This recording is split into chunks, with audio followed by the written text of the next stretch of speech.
Bismillahirrahmanirrahim.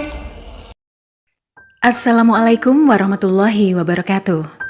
Syukur alhamdulillah kita masih dipertemukan kembali melalui channel ini. Sholawat dan salam selalu tercurahkan kepada junjungan kita, Nabi besar Muhammad SAW. Allahumma sholli ala Sayyidina Muhammad wa ala ali Sayyidina Muhammad. Doa dan harapan saya, semoga yang menonton video ini dilancarkan rizkinya, disehatkan jasmaninya, dan dimasukkan surga. Sahabat beriman, ada yang mengatakan beberapa orang terkadang masih merasakan orang yang sudah meninggal itu di sekitar rumah selama 40 hari. Bahkan beberapa juga merasakan wangi dari bau bunga kuburan seakan adanya kehadiran orang yang telah meninggal dunia. Namun ternyata pernyataan tersebut hanyalah mitos belaka. Arwah atau ruh orang yang sudah meninggal dunia rupanya tak berkeliaran di sekitar rumah. 40 hari setelah orang meninggal, tidaklah berada di rumah seperti yang kebanyakan orang bilang dan percayai, karena memang tidak ada nas yang ditemukan menyatakan hal tersebut. Karena jika berada di rumah, itu artinya si arwah masih berurusan dengan hal-hal dunia yang tidak dinyatakan oleh nas manapun. Dalam bukunya Al-Ruh, disebutkan oleh Imam Ibnu Qayyim Al-Jauziyah bahwa ada beberapa opini tentang arwah atau ruh sesudah meninggal, sampai hari kiamat datang itu ada di mana. Tentu dari banyaknya opini tersebut, tidak ada sama sekali diterangkan bahwa arwah-arwah akan bergentayangan. Untuk arwah orang-orang yang beriman, mereka akan merasakan ketentraman di alam barzah yang luas, di mana kenikmatan dan rizki melimpah di dalamnya.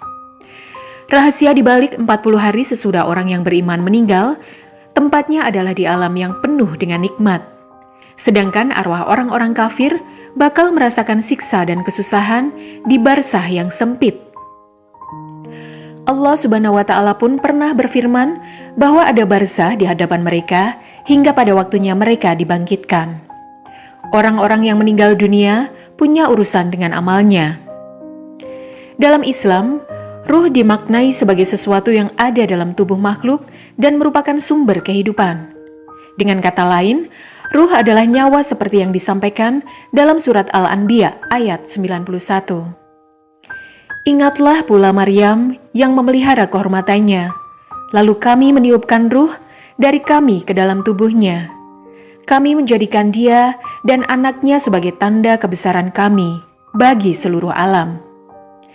Tidak ada satu ayat dalam Al-Quran maupun hadis yang menjelaskan secara gamblang keberadaan ruh setelah meninggal dunia.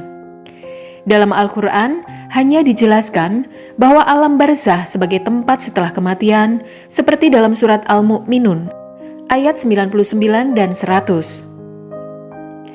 Demikianlah keadaan orang-orang kafir itu, hingga apabila datang kematian kepada seseorang dari mereka, dia berkata, "Ya Tuhanku, kembalikanlah aku ke dunia agar aku dapat beramal soleh yang telah aku tinggalkan." Sekali-kali tidak, sesungguhnya itu adalah dalih yang diucapkannya saja. Di hadapan mereka ada alam barzah sampai pada hari mereka dibangkitkan. Menurut tafsir ringkas Kemenak, kata barzah dalam ayat tersebut artinya dinding pemisah antara kehidupan dunia dan akhirat. Adanya dinding itu menjadi penghalang untuk kembali ke dunia hingga tiba waktunya seluruh umat manusia dibangkitkan pada hari kiamat. Dari penjelasan tersebut, dapat disimpulkan bahwa tidak benar ruh orang meninggal sebelum 40 hari masih berada di dunia, apalagi di sekitar rumah tempat mereka tinggal semasa hidupnya. Buya Yahya menjelaskan bahwa tidak akan pernah ruh yang meninggal pulang ke rumah meski hanya 1 hari. Orang yang meninggal dunia punya tanggung jawab di alam barzah. Ditanya malaikat Munkar dan Nakir. Kalau dia orang baik, maka akan Allah jadikan alam barzahnya taman surga. Kalau dia ahli maksiat, maka akan dapat siksa, ucap Buya Yahya. Menurutnya, ketetapan Allah sudah jelas. Ketika seseorang berpindah dari alam rahim ke dunia, dia tidak akan kembali. Begitu pula setelah masuk ke alam kubur. Jadi tidak ada yang mengetahui secara pasti karena itu semua merupakan rahasia Allah seperti yang disebutkan dalam surat Al-Isra ayat 85. Mereka bertanya kepadamu, Nabi Muhammad, tentang ruh. Katakanlah, ruh itu termasuk urusan Tuhanku, sedangkan kamu tidak diberi pengetahuan kecuali hanya sedikit. Lalu bagaimana dengan tahlilan? Tahlilan adalah peristiwa dibacakannya ayat Al-Quran, kalimat thayyibah, dan doa untuk mayit. Sebetulnya tradisi tahlilan adalah akulturasi atau sinkretisme budaya lokal dengan ajaran agama Islam.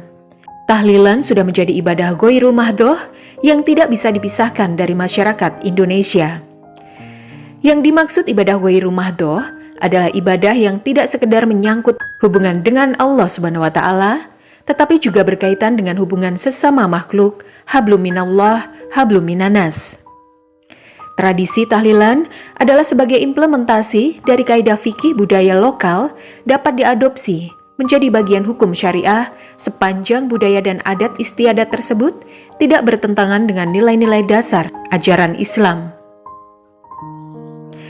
Tahlilan biasa diisi dengan bacaan zikir, doa, dan tahlil untuk orang yang sudah meninggal dunia dan dibarengi dengan jamuan makanan sebagai sedekah. Imam As-Suyuti mengatakan, praktik memberikan sedekah makanan selama 7 hari juga pernah dilakukan oleh para sahabat. Kebiasaan tersebut dinilai tidak pernah ditinggalkan sejak masa sahabat Nabi Muhammad SAW hingga sekarang di Mekah dan Madinah. Tradisi ini diambil dari ulama salaf sejak generasi pertama, yaitu masa sahabat Nabi Muhammad SAW, tulisnya. Meski demikian, ketentuan hari untuk melakukannya hanya dianggap sebagai bagian dari kebiasaan yang ada dalam masyarakat. Jadi secara syarak, tidak ada anjuran waktu pelaksanaannya. Tahlilan juga merupakan tradisi Islam Jawa yang dilakukan untuk mengenang dan mendoakan orang yang telah meninggal dunia. Tradisi tahlilan biasanya dilakukan pada malam pertama setelah seseorang meninggal dunia dan pada malam-malam tertentu setelah itu, seperti pada hari ke-7, hari ke-40, hari ke-100, dan hari ke-1000 setelah kematian. Biasa disebut dengan istilah mitung dino, matang puluh, nyatus, dan nyewu. Pada malam pertama, tahlilan biasanya dihadiri oleh keluarga dan tetangga yang berkumpul di rumah almarhum. Selama acara tahlilan, biasanya dibacakan doa-doa dan ayat-ayat Al-Quran untuk memohon ampun dan rahmat Allah Subhanahu wa Ta'ala. Selain itu, tahlilan juga sering diisi dengan pembacaan sholawat dan zikir untuk menguatkan iman dan mendekatkan diri kepada Allah.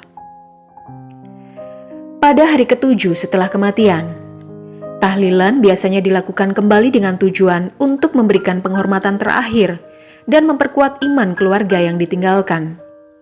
Selain itu, tahlilan hari ke-7 juga dianggap sebagai hari yang penting dalam mempersiapkan almarhum untuk menghadap kepada Allah Subhanahu wa Ta'ala.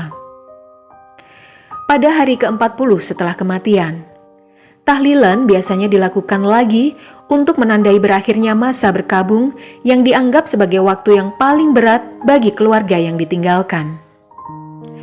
Pada hari ke-100 setelah kematian, tahlilan kembali dilakukan sebagai bentuk penghormatan terakhir dan untuk mengenang almarhum. Pada hari ini, keluarga biasanya mengumpulkan orang-orang yang terkait dengan almarhum untuk melakukan tahlilan bersama-sama. Sedangkan pada hari ke-100 setelah kematian, tahlilan biasanya dilakukan oleh keturunan atau keluarga terdekat yang masih hidup sebagai bentuk penghormatan dan pengenangan terhadap almarhum.